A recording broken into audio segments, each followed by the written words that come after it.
მეცხრე არხი მზადა ავტოავარიის შედეგად დაშავებული მალხაზ ბიჩინაშვილის მკურნალობის ხარჯები საკუთარ თავზე აიღოს. თუმცა როგორც არხის გენერალური დირექტორი კახა ბექაური აცხადებს, ამის შესაძლებლობა არ ეძლევათ. შეიძლება აღარ მოგვეცეს ამის საშუალება, რომ ჩვენ დავეხმაროთ ამ ადამიანს, ეს არ გვინდა რომ ასე იყოს, გვინდა რომ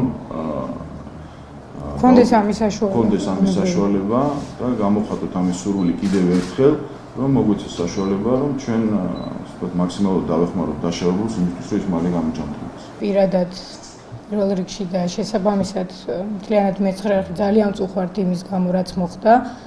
იმიტომ რომ ბუნებრივია საქმე ეხება ადამიანის ჯანმრთელობას, ადამიანის სიცოცხლეს და რა თქმა უნდა ეს არის ყველაზე მთავარი და უმთავრესი საკითხი ამ წუთში და ასევე კიდევ ერთხელ ვამბობ, რომ ბუნებრივია ეს მზადყოფნა ჩვენი მხრიდან, რომ რაც შეიძლებოდა გაკეთებულიყო ამ ადამიანისთვის, რომ მას კონდეს ყველანაირი საშუალება და ასე ვთქვათ, მომსახურება იმისთვის, რომ კონდეს თავის ჯანმრთელობის გასაუმჯობესებლად, რა თქმა უნდა, იყო მანამდეც, ეს ახლაც არის.